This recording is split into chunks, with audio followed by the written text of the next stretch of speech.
ఓం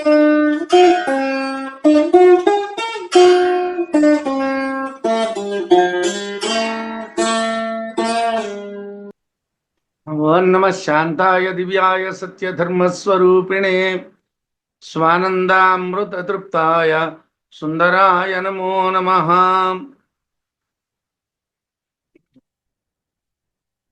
మనం అనుభూతి ప్రకాశంలో 15 అధ్యాయాలు చదువుకున్నాం. ఇవాళ 16వ అధ్యాయం ప్రారంభించుకుంటున్నాం. ఈ 16వ అధ్యాయం మధుబ్రాహ్మణము అనేటువంటి దాని యొక్క సారం.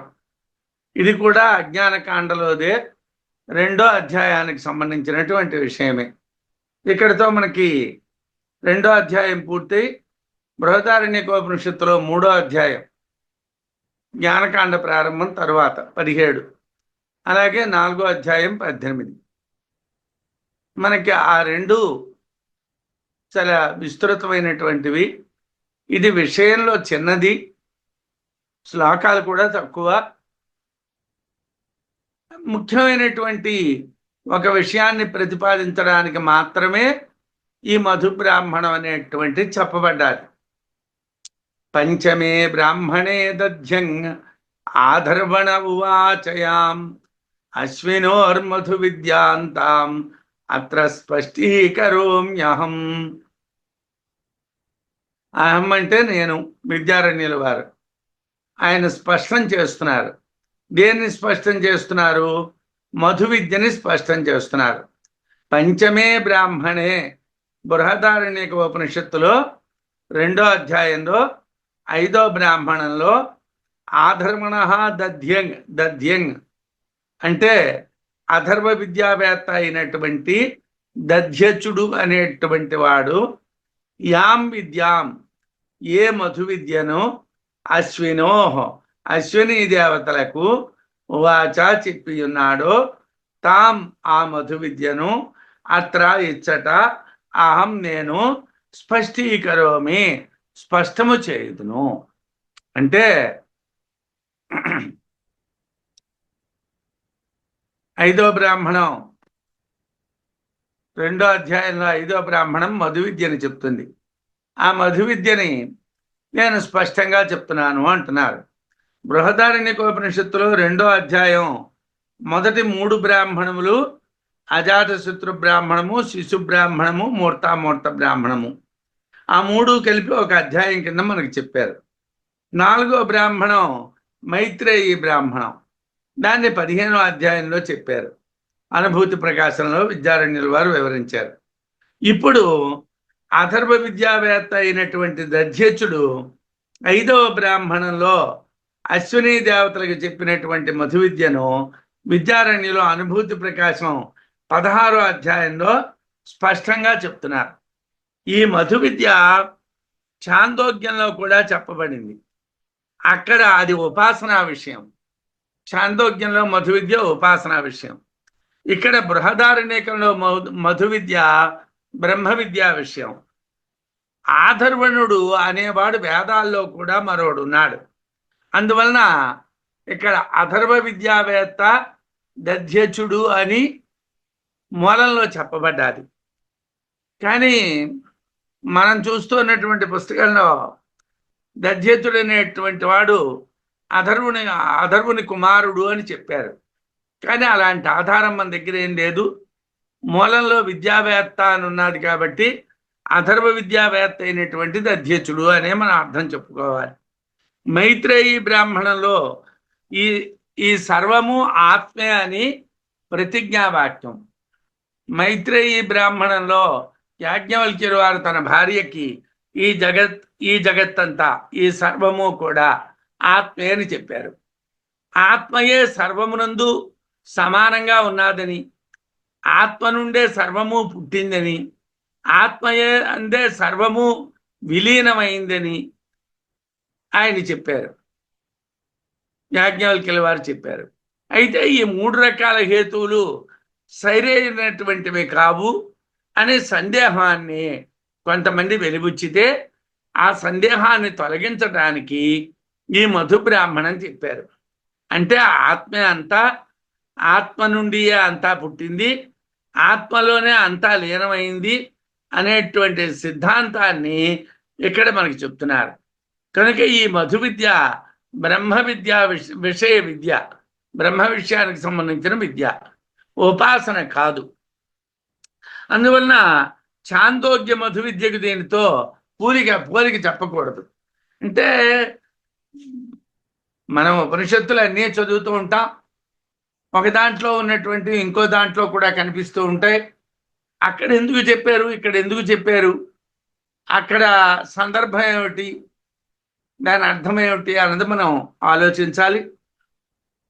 బృహదారణ్యకంలో మధు విద్య బ్రహ్మ విద్యా విషయకంగా చెప్పారు. దాన్నే మనకి ఇక్కడ చెప్తున్నారు.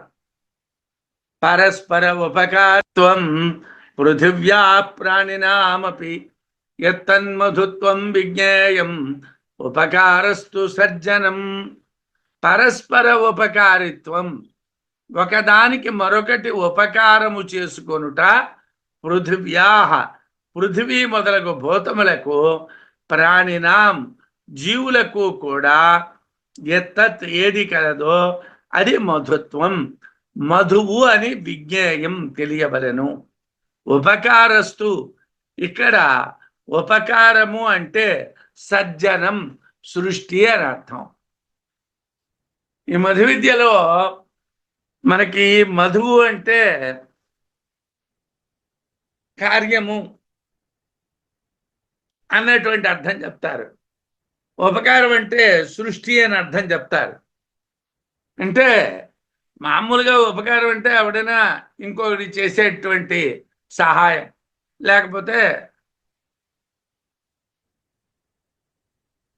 ఆనుకూల్యం. కానీ ఇక్కడ అది కాదు. ఇక్కడ ఏమిటి?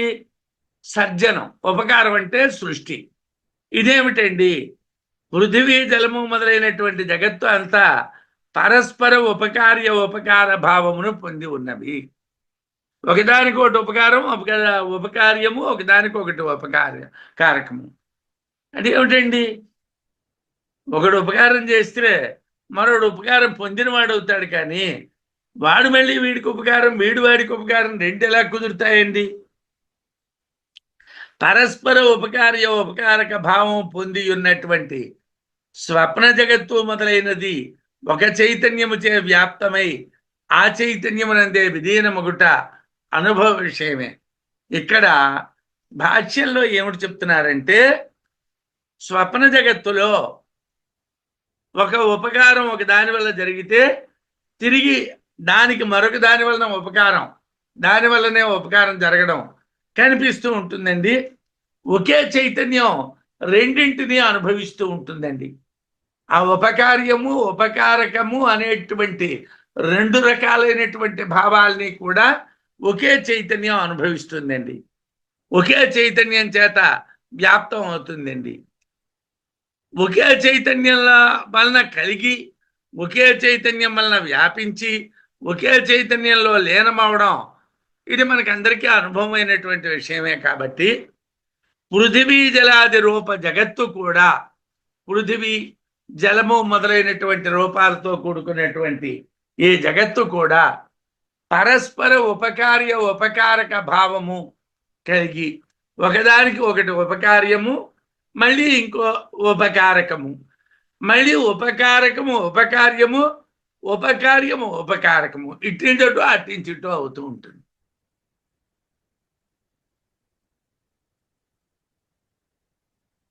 ఒకే కారణం నుండి పుట్టి దానిలోనే విలీనం అవుట సరైనటువంటిది అని ఈ బ్రాహ్మణం నిరూపిస్తున్నారు.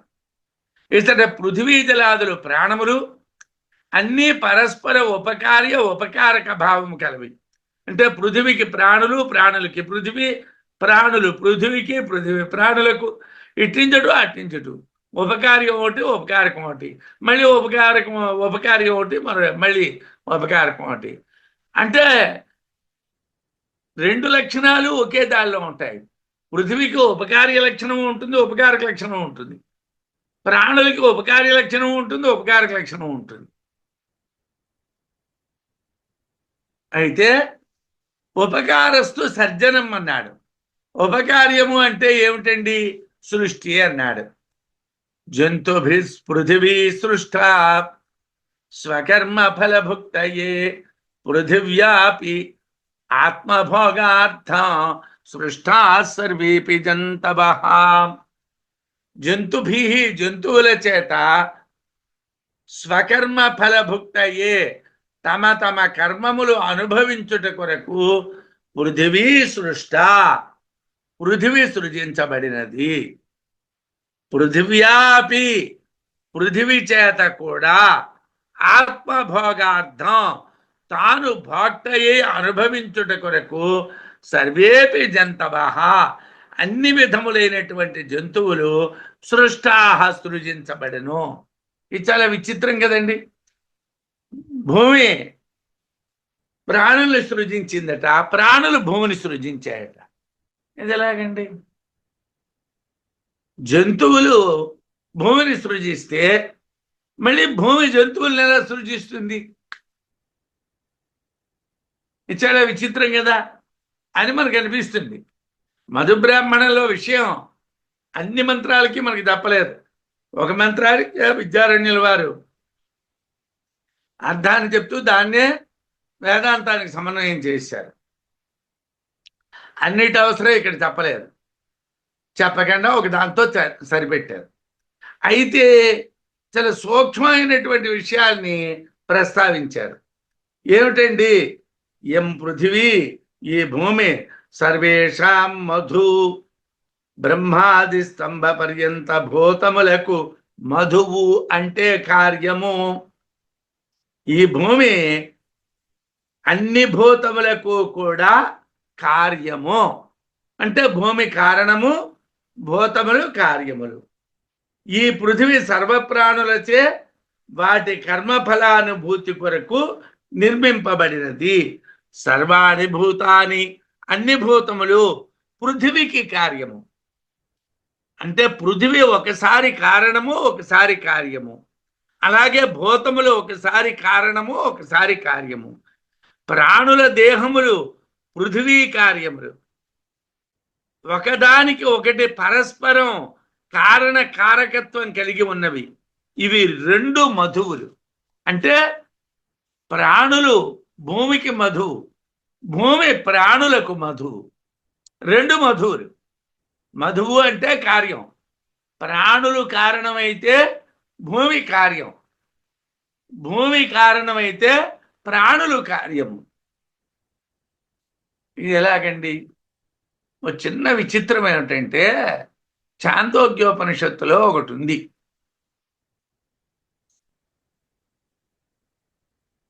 నాలుగు రకాలైనటువంటి సృష్టిల్ని చెప్పారు.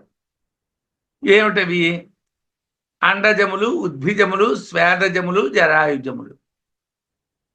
అండజములు గుడ్డు నుండి పుట్టినవి. అసలు గుడ్డు ఎలా పుట్టింది? ఏమండి? గుడ్డు పుట్టాలంటే పక్షి ఉండాలి కదా, పక్షి ఉండాలంటే గుడ్డు పుట్టాలి కదా. ఏది ముందండి? గుడ్డు పక్షికి కారణం, పక్షి గుడ్డు కారణం. గుడ్డు పక్షికి కార్యము, పక్షి గుడ్డు కార్యం. ఇది చాందోగ్యంలో ఉంది. ఆండజములు, స్వేదజములు చెమట నుండి పుట్టినవి. చెమట కారణము, అవి జీవులు దాని నుండి పుట్టినవి. అసలు చెమట పుట్టడానికి కారణం ఏమిటి? ఆ వేడే.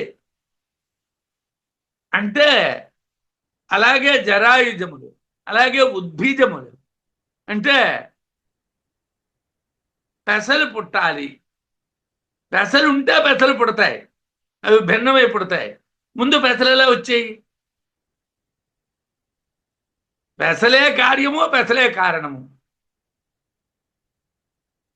ఇది మనకి ఛాందోగ్యంలో చెప్పి దీనంతటికీ మూలం ఏమిటి చెప్పారు? సత్ అని చెప్పారు.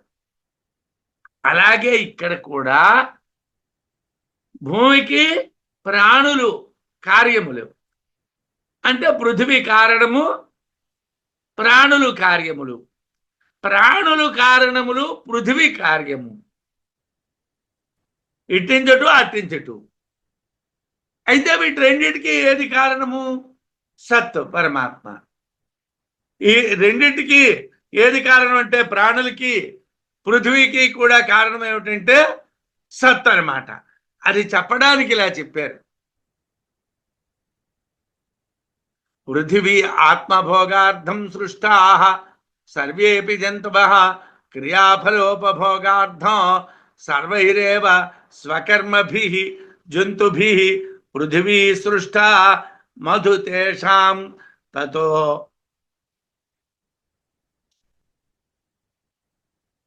పృథివ్యాః अपि कार्यत्वान् मधु तेऽपि भवन्त्यतः जन्म जन्तुभिः यथा पृथिवी सृष्टा तथेति प्रथमोऽपि शब्दः द्वितीयोऽपि शब्दः अभिव्याप्त्यर्थः तृतीयो जन्तूनां पृथिवीवदिति दृष्टान्तार्थः चतुर्थस्तु पृथिवीं दृष्टान्तयितुमेव అని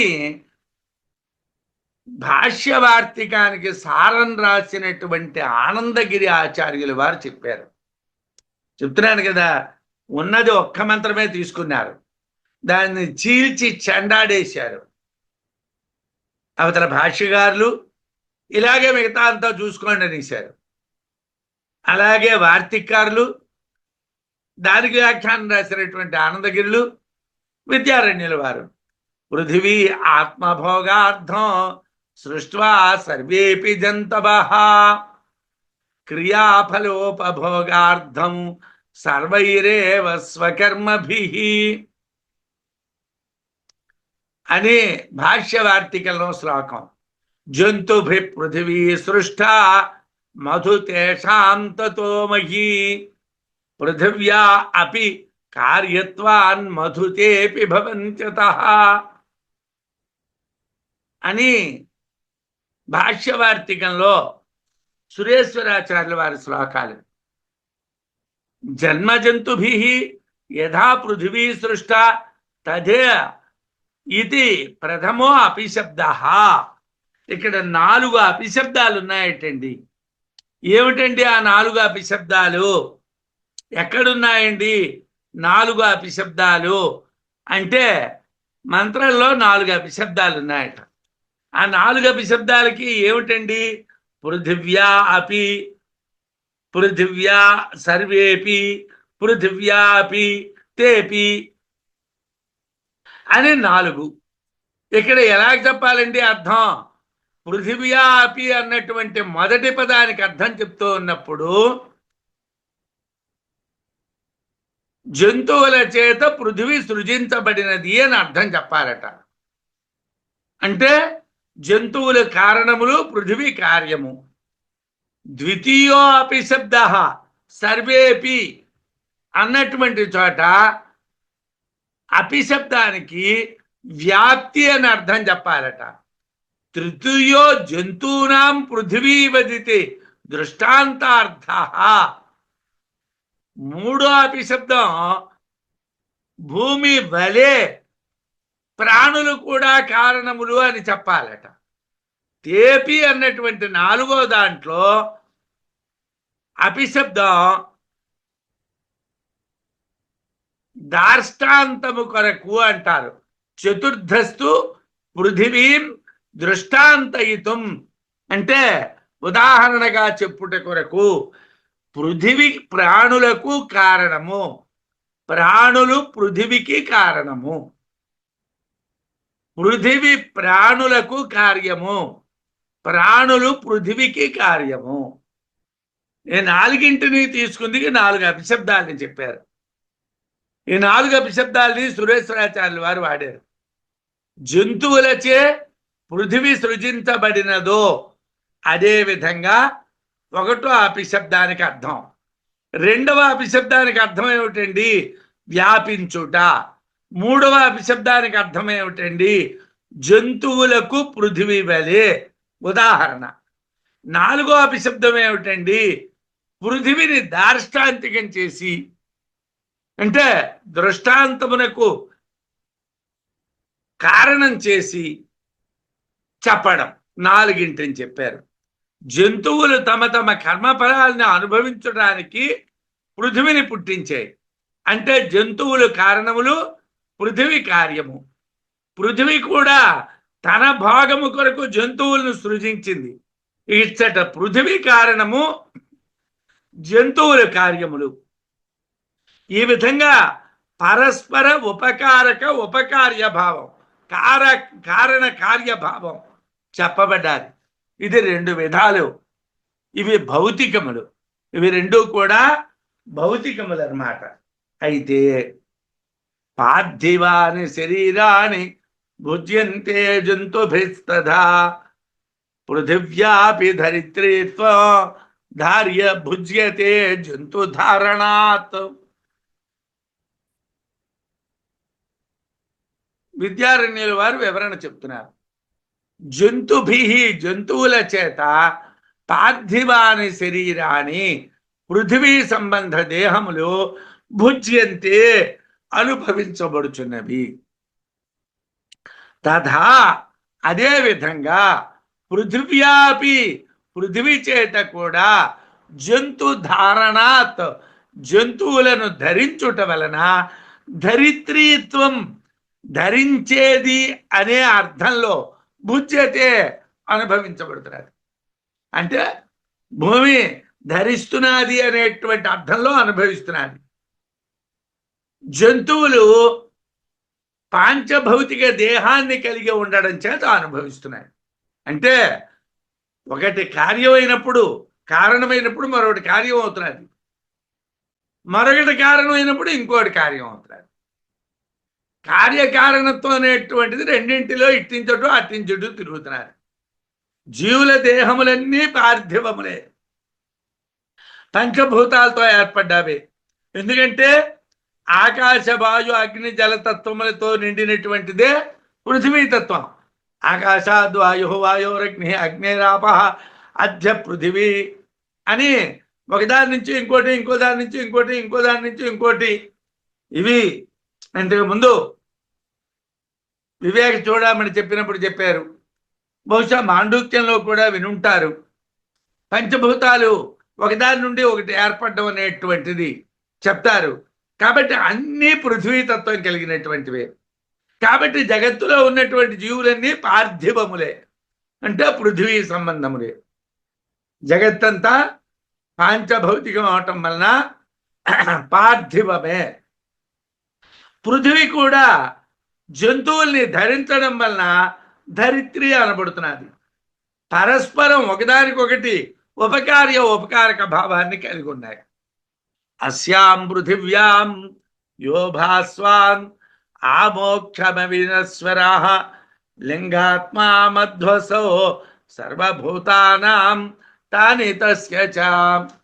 ఏమండి, ఇందాకలా చెప్పినటువంటి 2 కూడా భౌతికములైనటువంటి మధువులు. మధువులు అంటే కార్యకారణాలు. ఆ 2 కూడా ఒకదానికొకటి కార్యాలు అవడాల్లో 2 భౌతికాలే. పృథివీ నుండి జంతువులు పుట్టడము భౌతికమే, జంతువుల్ని పృథివీ ధరించడము భౌతికమే. కాబట్టి ఆ 2 భౌతికములు, అవి 2 మధువులు. ఇప్పుడు ఏం చెప్తున్నాం? దైవికమైనటువంటి మధువుని చెప్తున్నాం. మూడోది దైవికమైనటువంటి మధువు ఏమిటిది? అస్యాం పృథివ్యాం యో భాస్వాన్. అస్యాం పృథివ్యాం, ఈ పృథివీ యందు ఎవడు భాస్వాన్ తేజోమయుడు, ఆమోక్షమవినశ్వరః మోక్షము పర్యంతము నశించనటువంటి అమృతమయుడు ఉన్నాడు. ఇక్కడ సూర్యుడు అని మల్లయ్య శాస్త్రి గారు అర్థం రాశారు. కుదరదు. ఎందుకంటే ఇదే మధు ప్రకరణంలో సూర్యుడిని ఆదిత్య అన్నటువంటి పేరుతో మళ్ళీ వేరే మంత్రాన్ని చెప్పారు. కాబట్టి ఇక్కడ సూర్యుడు అన్న అర్థం చెప్పకూడదు. మూలంలో ఇక్కడ ఏమిటని ఉన్నదంటే తేజోమయ అమృతమయ అని ఉన్నది. తేజోమయ అమృతమయ. తేజోమయ అంటే భాస్వాన్, అమృతమయ అంటే ఆమోక్షమ వినశ్వర, మోక్షమ పర్యంతము నశించనివాడు. ఆ 2 శబ్దాలని ఇక్కడ ఇలా తెచ్చారు విద్యారణ్యుల వారు. కాబట్టి మనం ఇక్కడ సూర్యుడు అని అర్థం చెప్పకూడదు. భాస్వాన్ తేజోమయుడు, ఆమోక్షమనివస్వర, మోక్షమ పర్యంతము నశించనటువంటి అమృతమయుడు ఉన్నాడు లింగాత్మ. ఆ లింగాత్మ అధిదైవము, సర్వభూతానాం, అన్ని భూతములకు అసౌ మధు, ఇతడు మధువు, ఇతడు కార్యము.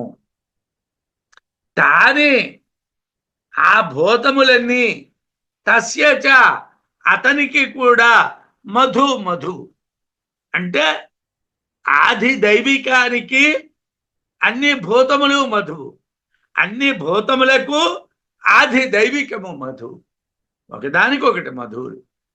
ఆది దైవికం ఎలా ఉంటుంది? తేజోమయంగా ఉంటుంది, అమృతమయంగా ఉంటుంది, లింగాత్మ స్వరూపంగా ఉంటుంది.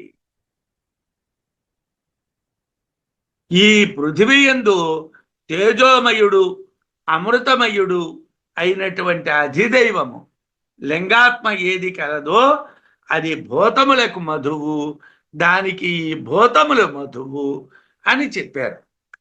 యశ్చ అయం అస్యాం పృథివ్యా తేజోమయ అమృతమయ అనడం చేత తేజోమయుడు అంటే చిన్మాత్ర ప్రకాశమయమని భాష్యార్థం, చిన్మాత్ర ప్రకాశమయము అని భాష్యార్థం చెప్పాలి.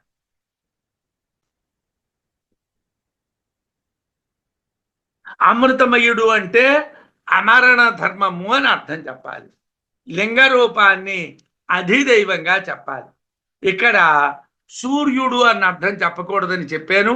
మూలంలో ఆదిత్యుడిని వేరుగా చెప్పారు కాబట్టి ఇక్కడ సూర్యుడు అనే పదం వాడకూడదు. అధ్యాత్మం యస్య శారీరో లింగాత్మా పార్థివంశజ సచాపి మధు సర్వేషాం సర్వభూతాని తస్య చ. ఏమండి, ఆది భౌతికాలు రెండు చెప్పాం, ఆది దైవికం చెప్పాం, ఇప్పుడు అధ్యాత్మం చెప్పాలి. అంటే లోకాల్లో మూడు రకాలు కదండి, ఆది భౌతికం, ఆది దైవికం, ఆధ్యాత్మికం. ఆది భౌతికం చెప్పాం ఒకదానికోటి ఉపకారకాలు అని, ఆది దైవికం చెప్పాం ఒకదానికోటి ఉపకారకాలు అని, ఆధ్యాత్మికం కూడా ఒకదానికోటి ఉపకారకాలు అంటే అన్నీ అనిత్యాలు. ఇవన్నీ అనిత్యాలు అయినప్పుడు నిత్యం ఏమిటి? సత్తు పరమాత్మ తేలిపోయిందనమాట. అంటే లెక్క తేలిపోవాలి. ఎలా తేలిపోతుంది లెక్క? యస్య యమని యొక్క అధ్యాత్మం శారీర, శరీరమందుంటూ శరీరముతో తాదాత్మ్యము చెందిన అధ్యాత్మము, శరీరంలో పుట్టినటువంటి అధ్యాత్మ. లింగాత్మ పార్థివ అంశజ, పృథివీ అంశ కలిగినటువంటి లింగ శరీర అభిమాని పురుషుడు. సచాపి, అతడు కూడా సర్వేషాం, అన్ని భూతములకు మధు, మధు సర్వభూతాన్ని, అన్ని భూతములు తస్యచ, అధ్యాత్మ పురుషునకు మధు, మధు. పృథివీ అంశలో గల లింగదేహము అధ్యాత్మ శరీర తాదాత్మ్యము కలిగినటువంటిది, తేజోమయము అమృతమయము అయినటువంటిది. ఆ పురుషుడు అన్ని భూతాలకి మధువు, ఆ అన్ని భూతములు అధ్యాత్మ లింగదేహానికి మధువు. అంటే ఆది భౌతికములు ఒకదానికోటి మధువులు, ఆది దైవికములు ఒకదానికోటి మధువులు, ఆధ్యాత్మికములు ఒకదానికొకటి మధువులు. యశ్చాయమధ్యాత్మం శారీర తేజోమయ అమృతమయ పురుష అని మూలం. అందులో శబ్దం చేత అన్ని ప్రాణులు అధ్యాత్మానికి మధువు అని అర్థం చెప్పాలని చెప్పారు. ఈ విధంగా పృథివీ సర్వజంతువులకు మధువు, సర్వజంతువులు పృథివీకి మధువు, అవి రెండు మధువులు. అన్ని భూతములు అధిదైవము మధువు మూడోది. అన్ని భూతములకు అధ్యాత్మ మధువు నాలుగోది. దీనికి అంతటికీ ఒకే ఒక్క కారణతత్వము బ్రహ్మ. అన్ని మధువులే, అన్ని కార్యాలు అయితే కారణం ఉండాలి కదండి. మధు అంటే కార్యం, అన్ని కార్యాలే అయితే కారణం ఎక్కడి నుంచి వస్తుంది? కార్యం ఏమిటి? సత్ అయినటువంటి బ్రహ్మ. ఈ విషయం చెప్పడానికే మధు విద్య. బ్రహ్మము కన్నా ఇతరమైనటువంటిదంతా కూడా ఉపకారక భావములు కలిగినవి. అన్నీ కూడా ఓదానికోటి కారణాలు, ఓదానికోటి కార్యాలు, ఓదానికోటి కారణాలు, ఓదానికోటి కార్యాలు. ఒక్క సత్తు మాత్రమే అన్నింటికి కారణం. అదే మూలం, అదే బ్రహ్మం అని చెప్పడానికే ఈ మధు విద్య. ఈ మధు విద్య అనేటువంటిది ఆ విషయాన్ని చెప్పడానికే చెప్పారు. అధ్యాత్మం సాధి దైవంచ సాధిభూతమిమంజ ఇదం జగతు ఏకైకస్యాత్మన కృత్స్నం భోగ్యత్వేన అవతిష్టతే. ఇంకా వివరణ చెప్పాను కదా. ఇది కాకుండా కొన్ని మంత్రాలు ఉన్నప్పటికీ వాటి వివరణలన్నీ విడిచిపెట్టేశారు. ఒక మంత్రాన్నే లోతుగా వివరిస్తున్నారు. వివరిస్తే ఇలాగే మిగతా అంతా చదువుకోండి అని అర్థం. అంటే ఒక విషయాన్ని చెప్పేస్తే అన్ని విషయాలు ఆటోమేటిక్గా.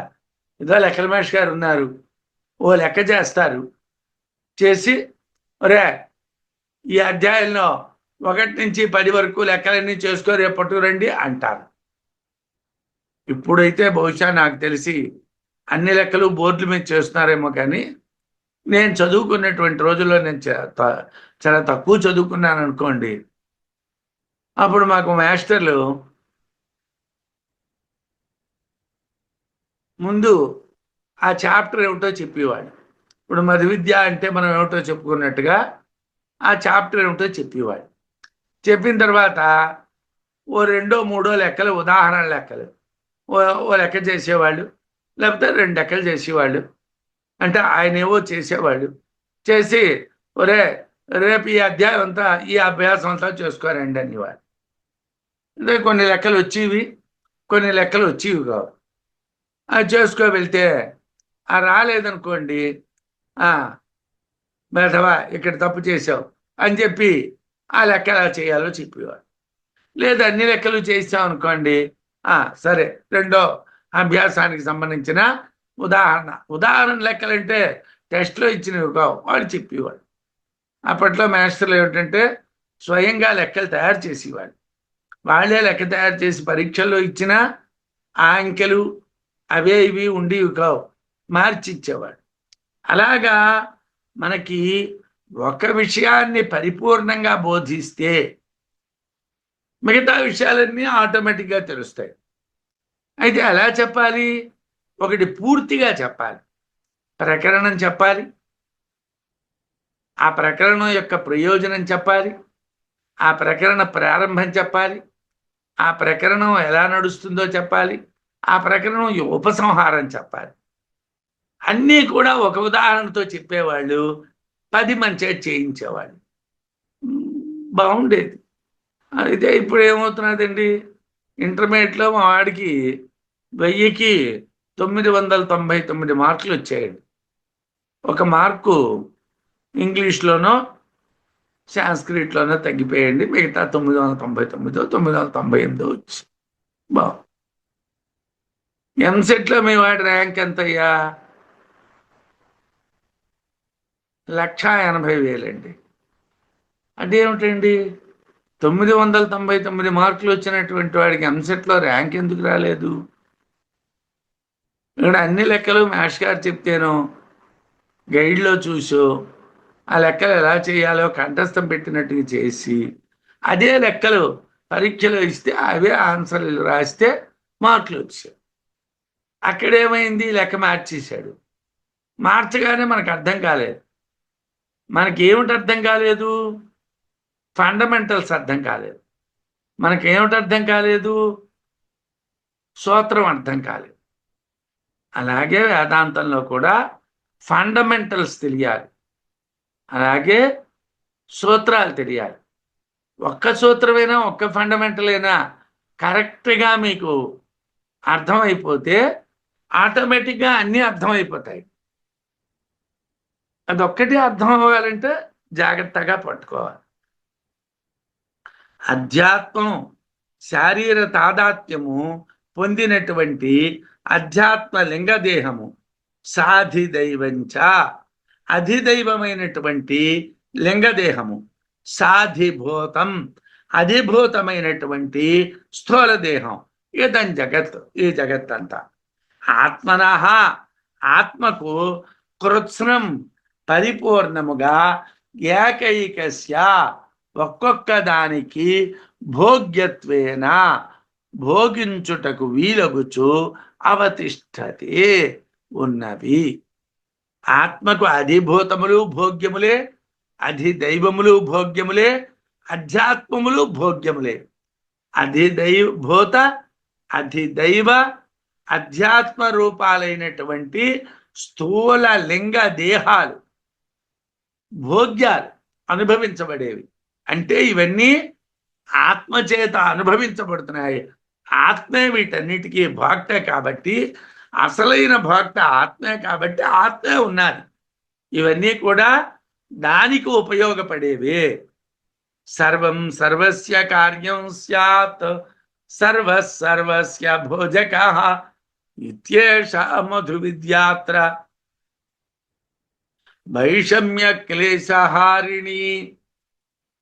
ఇక్కడ మన పుస్తకంలో వైషమ్యాత్ క్లేశహారిణి అని ఉన్నారు. అలా ఉంటే అర్థం కొద్దిగా తప్పుగా వస్తుంది. ఇంకో పాఠం వైషమ్య క్లేశహారిణి అని ఉన్నారు. అది సరైనటువంటి పాఠం.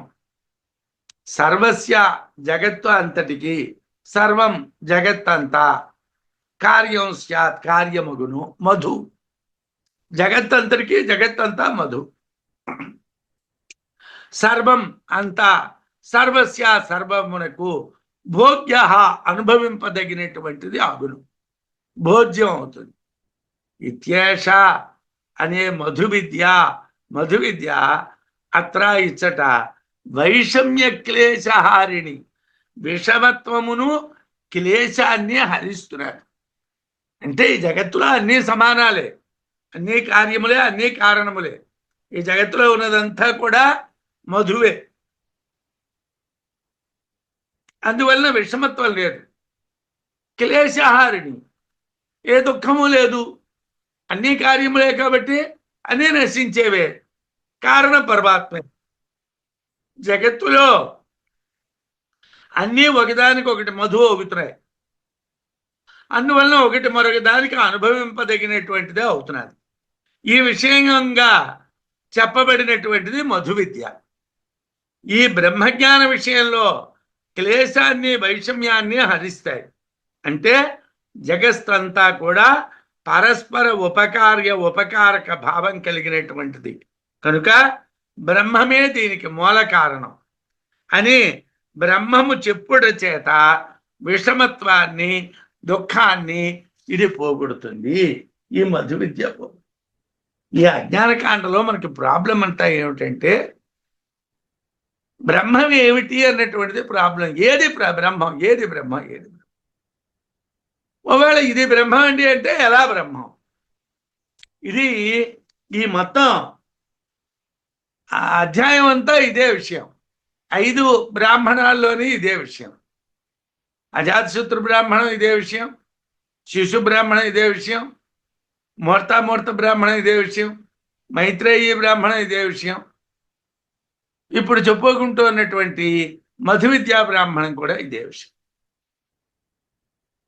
భూతాని లింగే ఇత్యుక్తం యచ్చతుర్విధం మధ్వ విద్యా కృతం తస్య వస్తుతత్వమధోచ్యతే. అయ్యా చెప్పాను కదండి, అంటే మేము చాలా తక్కువ చదువుకున్నామని చెప్పాను. అంటే నేను లెక్కలు ఎక్కువ చదువుకోలేదు, సైన్స్ ఎక్కువగా చదువుకోలేదు. కాకపోతే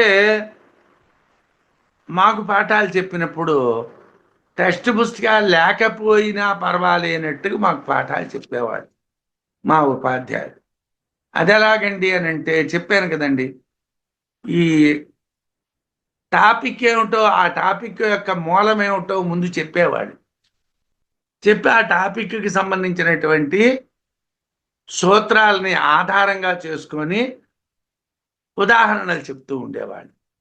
కాబట్టి పుస్తకం లేకపోయినా మనం ఎవడు చదువుతున్నామో మనకు తెలిసిపోయింది. అలాగా ఇక్కడ విద్యారణ్యుల వారు అంటే సురేశ్వరాచార్యుల వారు కూడా భాష్యవార్తిక సారంలో కూడా ఒక్కటే తీసుకున్నారు. తీసుకొని మొత్తం లోతుగా చెప్తున్నారు. భూతాని పంచభూతములు దేహములు పాంచభౌతికమైనటువంటి దేహాలు. భూమి పాంచభౌతిక సంఘాతానికి పృథివీ. ద్వేలింగే 2 లింగదేహాలు. పాంచభౌతిక దేహాలు, భూమి 2 దేహాలు. ఇత్యుక్తం అని చెప్పబడిన ఏ చతుర్విధం, ఏ 4 విధములైనటువంటి మధువు కార్యము అవిద్యాకృతం, అవిద్య వలన ఏర్పడ్డారు. ఏమండి, ప్రాణుల వలన పృథివీ పుట్టింది ఒకటి, పృథివీ వలన ప్రాణులు పుట్టేయి 2, ఆది దైవము వలన అన్నీ ప్రకాశిస్తున్నాయి 3, ఆధ్యాత్మము వలన అన్నీ ప్రకాశిస్తున్నాయి 4. ఈ 4 అవిద్యే. ఎందుకంటే ఆది భౌతికము అవిద్యే, ఆది దైవికము అవిద్యే, ఆధ్యాత్మికం అవిద్యే. అలాగంటే మన ఇప్పటి పండితులు నన్ను తిడతారు. అంటే ఆధ్యాత్మిక విద్య ఏమిటండి? ఆధ్యాత్మికం గురించే కదా మనం చదువుకున్నాం. ఒరి నాన్న, అవిద్యని ఏమిటో తెలుసుకోవటమే విద్యని పొందడం. ఇది అవిద్య అని తెలియటమే. నీ అజ్ఞానం ఏమిటో తెలిస్తే ఆటోమేటిక్గా నీ జ్ఞానం కలుగుతుంది. నీ అజ్ఞానం ఏమిటో తెలియాలి. ఏమిటది? ఇది అవిద్యాకృతం, అవిద్య వలన ఏర్పడ్డాడు. తస్య కార్యకారణ రూప జగత్తు యొక్క అయథార్థం, అది యథార్థం కాదు. జగత్ అనేది యథార్థం కాదు. వస్తుతత్వం, యథార్థతత్వము అధా అనంతరం ఉచ్యతే చెప్పబడుతుంది. ఏమయ్యా, ఇప్పటివరకు చెప్పిందంతా అవిద్య చెప్పాం. ఇక్కడ పెద్ద ప్రాబ్లం ఏమిటంటే యాజ్ఞవల్క్యుల వారు అజాతశత్రు బ్రాహ్మణంలోని చెట్ట చివరికి నేతి నేతి అన్నారు. శిశు బ్రాహ్మణంలోని చెట్ట చివరికి అవిద్య పోవాలని చెప్పారు. మూర్తామూర్త బ్రాహ్మణంలోని అవిద్యా ఖండనమే చెప్పారు. మైత్రేయి బ్రాహ్మణంలోని ఎత్ర ద్వైతమిబా అని చెట్ట చివరికి అవిద్యా ఖండనమే చెప్పారు. ఇక్కడ మధు బ్రాహ్మణంలో కూడా అవిద్యని ఖండించడమే చెప్తున్నారు. ముందు నీకు అవిద్య పోవాలి. నాకు అంతా తెలుసునండి అంటే కుదరదు. ఏమిటి తెలిసింది? నీకు తెలిసింది తప్పు అని తెలిసిందా లేదా చెప్పు. అయ్యా, నాకు తెలిసింది తప్పు. కేనోపనిషత్తులో మనం చదివాం. ఏది తెలుసు అనుకుంటున్నావో అది తెలియదు, ఏది తెలియదు అనుకుంటున్నావో అది తెలుసును అన్నాడు. అంటే నాకు తెలుసును అని ఎవడైనా మాట్లాడాడు అంటే వాడికి ఏమీ తెలియదు అని ఖచ్చితంగా తెలిసిపోయింది. అందుగురించే మన నోట్సులు తయారు చేసి మనం మాట్లాడడం చేయకూడదు. ప్రమాణాలని తీసుకోవాలి. అంటే ప్రమాణాలంటే శాస్త్రీయమైనటువంటి ప్రమాణాలు. భగవత్పాదుల వారి భాష్యము, సురేశ్వరాచార్యుల వారి వార్తికము, విద్యారణ్యుల వారి వివరణ తీసుకోవాలి. కానీ ఏదో ఇది అది అవ్వచ్చండి, అది ఇది అవ్వచ్చునండి అన్నీ నా నోటంటే నేను అనకూడదు. ఎందుకంటే నేను బ్రహ్మ విద్యా జ్ఞాని కాను కదా. నాకు బ్రహ్మ విద్యా జ్ఞానం లేదు కాబట్టి నేను అలాంటి మాట మాట్లాడకూడదు. ఇలా విద్యారణ్యులు చెప్పారు, ఇలాగా సురేశ్వరాచార్యుల వారు చెప్పారు, ఇలాగ భాష్యంలో చెప్పబడ్డాది అని నేను మీకు చెప్పాలి. నేనే కాదు, యాజ్ఞవల్క్యుల వారు బ్రహ్మజ్ఞాన నిధి బృహదారణ్యకం ఆయన నోట్లోంచి పుట్టింది. ఆయన ఏమిటన్నారండి? తదక్షరం బ్రాహ్మణ అభివదంతి. అవ్యాకృత ఆకాశము దేని యందు ఓతప్రోతముగా ఉండును అని గార్గి ప్రశ్న. యాజ్ఞవల్క్యుల వారి సమాధానం ఏమిటండి? తదక్షరం బ్రాహ్మణ అభివదంతి. దాన్ని అక్షరమని బ్రహ్మవేత్తలు చెప్పుదురు. నేను చెప్తున్నానండి. అదేమిటి? తదక్షరం తదక్షరం అని అనేస్తే అయిపోయింది. అది అక్షరము. ఆయన తెలుసును కదా. అలా అంటే బ్రాహ్మణాభివదంతి, బ్రాహ్మణులు అంటున్నారు అన్నాడు. ఎందుకోసం? మనకేం తెలియదు సార్, యాజ్ఞవల్క్యుడికే తెలియదంటే మనకేం తెలుసు? మన పూర్వులైనటువంటి గురువుల నుండి మనం ఇలా తెలుసుకున్నామని చెప్పడమే, అంతే తప్పింది మనం చెప్పడానికి ఏం లేదు. భూతములు, పాంచభౌతికమైనటువంటి పృథివీ, అధిదైవ అధ్యాత్మ లింగదేహాలు మొత్తం 4. ఇవి 4 కూడా పరస్పరం ఉపకారక భావం కలిగినటువంటివి, మధువులు అని చెప్పబడ్డాయి. అవిద్యా విషయం, ఇదంతా అవిద్యా విషయం. ఇప్పుడు వాటి యథార్థ తత్వం చెప్తాం. అసలు అవి యథార్థంగా ఏమిటి అన్నటువంటిది ఇప్పుడు చెప్తాం. అయమేవ సహిత్యత్ర మధురూపశ్చతుర్విధ ప్రపంచోయమితి ప్రోక్త సహిత్యాత్మా ఉచ్యతే పరః. ఇక్కడ అయమేవ సహా అన్నటువంటిది మూలంలో పదం. అయమేవ సహా అన్నటువంటిది మూల మంత్రం, బృహదారణ్యకంలో మంత్రంలో ముక్క. దాన్ని తీసుకున్నారు, చెప్పాను కదా. పీకి లాగి సురేశ్వరాచార్యుల వారు, విద్యారణ్యుల వారు మనకు చెప్తున్నారు.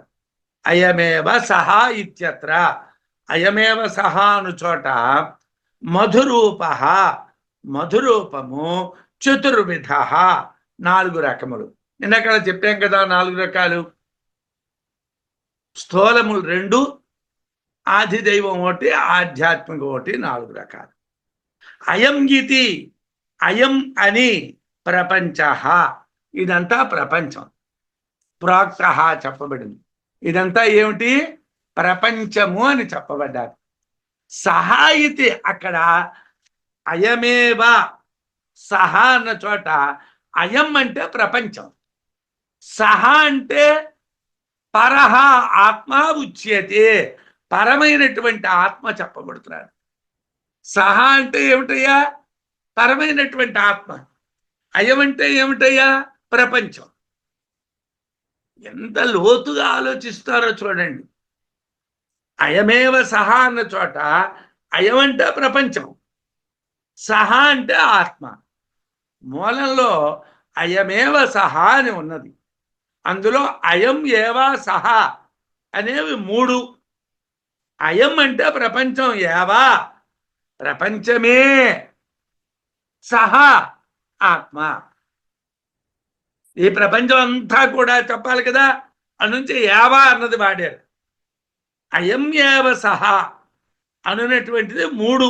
అయం ఏవా సహా 3 విధాలు. అయం సహా ప్రపంచమే ఆత్మ, ప్రపంచము ఆత్మ, అయం ప్రపంచము సహా ఆత్మ. ఇది 4. 3, 4. అయం అంటే ప్రపంచం, సహా అంటే పరమాత్మ. ఇదం సర్వం యదయమాత్మ అని బృహదారణ్యకంలో 2వ అధ్యాయం 4వ బ్రాహ్మణం అంటే మైత్రేయి బ్రాహ్మణంలో చెప్పారు. ఇదం సర్వం యదయమాత్మ, అయం ఆత్మ.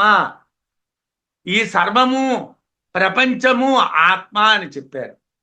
ఇదం అమృతం అని అదే మైత్రేయి బ్రాహ్మణంలో దానికి అమరణ ధర్మాన్ని, అమృతత్వాన్ని చెప్పారు. అయం ఏవ సహా అని ఇక్కడ అయం సహా అనేటువంటి దాన్ని చెప్పారు. అయం అనేటువంటిది ప్రతిజ్ఞ, అంటే జగత్తే పరమాత్మ అన్నది ప్రతిజ్ఞ.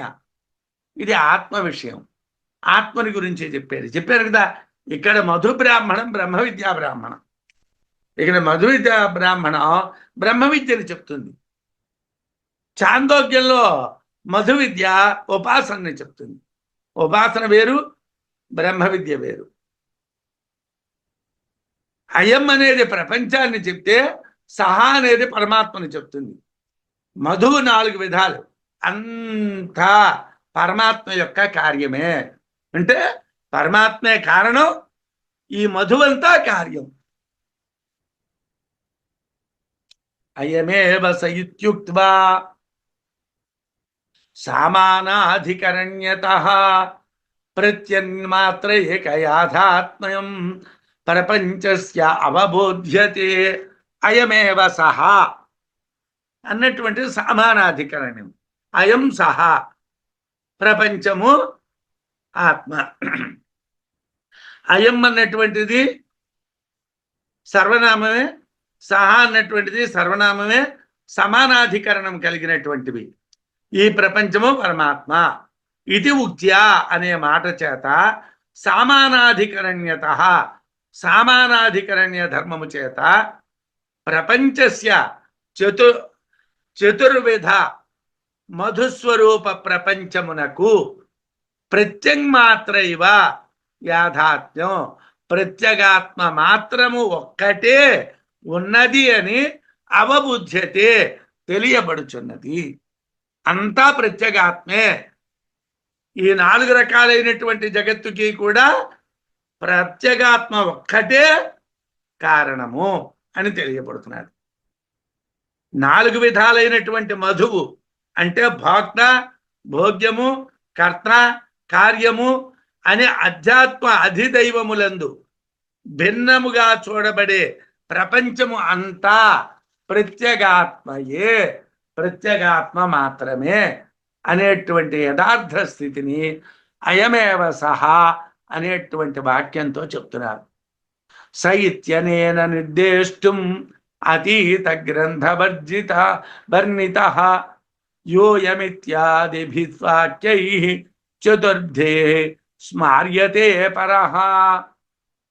సహా ఇత్యనేన, సహా అనేటువంటి పదంతో నిర్దేష్టం నిర్దేశించదగినటువంటి ఆత్మ, నిర్దేశించవలసినటువంటి ఆత్మ అతీత గ్రంథ వర్ణితం, జరిగిపోయినటువంటి మైత్రేయి బ్రాహ్మణంలోనే చెప్పేశాం.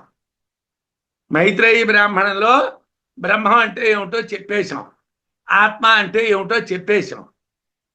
ఆత్మవారే ద్రష్టవ్య, శ్రోతవ్య, మంతవ్య, నిధిధ్యాసితవ్య అని అక్కడ చెప్పేశాం.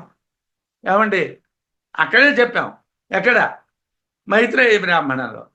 యహాయం ఇత్యాదిభి, యోయం అనేటువంటి మంత్రంతో ఏ ఇది మొదలైనటువంటి వాక్యముల చేత చతుర్భి 4 చేత పరహ పరమైన ఆత్మ స్మార్యతే స్మరింపబడుచున్నది. అక్కడ చెప్పినటువంటి ఆత్మనే ఇక్కడ ఒకసారి గుర్తు చేసుకుంటున్నాం. అక్కడే ఆత్మ చెప్పాం.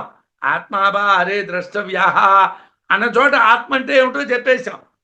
మరి ఇక్కడ ఏమిటి చెప్తున్నావయ్యా? యోయం అన్నటువంటి పదం, యోయమేవ సహా అన్నటువంటి పదంతో ఏమిటి చెప్తున్నాం? దాన్ని గుర్తు చేసుకుంటున్నాం, ఆ ఆత్మని గుర్తు చేసుకుంటున్నాం. మైత్రేయ బ్రాహ్మణంలో ఆత్మావారే ద్రష్టవ్య, శ్రోతవ్య, మంతవ్య, నిధిధ్యాసితవ్య ఇత్యాది మంత్రాల చేత ఇంతకు ముందు చెప్పబడినటువంటి ఆత్మనే ఇచట అయమేవ సహా ఇత్యాది వాక్యాల చేత జ్ఞాపకం చేయబడుతున్నాడు. అంటే మళ్ళీ గుర్తు చేస్తున్నాం. 4 విధాలైనటువంటి ప్రపంచం పరమాత్మే అని నిగమనం చేసేసాం. ప్రతిజ్ఞా వాక్యాన్ని నిగమనం చేశాం, నిర్ధారణ చేశాం. ఆత్మా ద్రష్టవ్య ఇత్యుక్తం అమృతత్వేన వర్ణనం నేతి నేత్యుదితం బ్రహ్మ తత్సర్వం అభవత్వితి. ఇప్పటి వరకు అజ్ఞానకాండలో ఒక్కొక్క దాంట్లో ఒక్కొక్క పదంతో బ్రహ్మాని గురించే చెప్పారు. ఆత్మా ద్రష్టవ్య, ఆత్మ దర్శింపదగినది, ఇత్యుక్తం అని చెప్పబడినది. ఆత్మవారే ద్రష్టవ్య అని మైత్రేయి బ్రాహ్మణంలో చెప్పాం. అమృతత్వేన వర్ణనం, దాన్ని అమృతత్వం, అమృత స్వరూపం అని వర్ణించాం. ఏదం అమృతం అని మైత్రేయిలో చెప్పాం. ఏదం అమృతం అన్నటువంటి పదంతో మైత్రేయి బ్రాహ్మణంలో దాన్ని చెప్పాం. అమృతమైనది అని చెప్పాం, ఆత్మ వర్ణించాం. నేతి నేతి అజాతశత్రు బ్రాహ్మణంలో నేతి నేతి ఉదితం, ఆత్మ ఇది కాదు ఇది కాదు అని నిర్దేశించబడినది. బ్రహ్మ తత్సర్వం అభవతు, బ్రహ్మమే అంతా అయినది అని నిర్దేశించాం. బ్రహ్మమే అంతా అని నిర్దేశించాం. అంటే ఈ 2వ అధ్యాయంలో బ్రహ్మ ద్రష్టవ్యమని, బ్రహ్మ అమృతమని, ఇది కాదు ఇది కాదు అని బ్రహ్మాన్ని తెలియాలని, బ్రహ్మ తెలిస్తే అంతా తెలిసినట్టుగే అని 4 రకాలైనటువంటి విషయాల్ని, బ్రహ్మ విద్యా విషయాల్ని చెప్పాం. ఇదం బ్రహ్మ, ఇదం సర్వం, ఇదం అమృతం అని నిర్దేశించి బృహదారణ్యకం చెప్పడం చేత ఇది అమృతము బ్రహ్మ విద్య, ఇది అమృతము బ్రహ్మ విద్య. బ్రహ్మ విద్యని చెప్తున్నారు కాబట్టి దీన్ని బ్రహ్మ విద్య అన్నాం. బ్రహ్మాన్ని చెప్తున్నారు కాబట్టి బ్రహ్మ విద్య అన్నాం. బ్రహ్మ విజ్ఞానం వలన అంతా అవుతుంది. తత్సర్వమభవతు అని మనకి బ్రహ్మ విద్యా ప్రకరణంలోని చెప్పారు.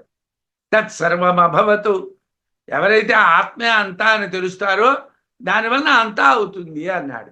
అంటే ఉన్నది ఆత్మే, అంతటా ఉన్నది ఆత్మే, అన్నీ ఆత్మే. కార్యములు మాత్రమే మనం మాట్లాడుతున్నాం. కనిపిస్తూ ఉన్నదంతా కార్యం, కారణం బ్రహ్మం. కారణాన్ని తెలియాలంటే జ్ఞానకాండలోకి వెళ్ళాలి. ఇక్కడ వరకు ఎందుకు ఇలా చెప్తున్నాం? మధు విద్యా బ్రాహ్మణంలో కారణాన్ని ఎలా తెలుస్తామో చెప్పలే. కారణం బ్రహ్మం అంటున్నాం అంటే ఆన్సర్ బ్రహ్మ, ఆన్సర్ బ్రహ్మ. క్వశ్చన్ ఏమిటి? జగత్తంతటికే మూలమేమిటి? బ్రహ్మ. ఎలా తెలుస్తుందండి? ఎలా తెలుస్తుందండి అని అంటే ప్రొసీజర్ కావాలి. అంటే లెక్క ఉన్నది మన దగ్గర, కిందన ఆన్సర్ ఉన్నది, మధ్యన ఎలా చేయాలండి? మ్యాథ్స్ గారిని అడగాలి. మ్యాథ్స్ గారు ఏం చేస్తారు? మొదటి స్టెప్ ఎలా వేయాలి, 2 ఎలా వేయాలి, 3 ఎలా వేయాలి, 5 ఎలా వేయాలి, లాస్ట్ స్టెప్ ఎలా వస్తుంది? ఒకదాని నుంచి ఒకటి, ఒకదాని నుంచి ఒకటి, ఒకదాని నుంచి ఒకటి, ఒకదాని నుంచి ఒకటి ఉత్పన్నం చేస్తారు. సాధారణంగా అలాగే లెక్కలు చెప్తారు కదా. అలాగే ఇక్కడ కూడా అజ్ఞానకాండలో ఏం చేశారంటే, ఏమండి, బ్రహ్మం అనేటువంటి దానికోసం బ్రహ్మము దర్శించదగినది, బ్రహ్మము అమృతము, బ్రహ్మము ఇది కాదు ఇది కాదు అని తెలియాలి, బ్రహ్మము అంతా అని చెప్పారు. బాగుందండి. ఇది ఇలా ఎలా తెలుస్తుందండి? మాకు ఇది తెలియడం ఎలా? ఇవి చెప్పేశారు, మీరు రాసేసుకున్నాం. ఎవడైనా లేచి సార్ ద్రష్టవ్య అంటే మా కళ్ళకి కనిపించదు కదండి, ఎలా చూస్తామండి?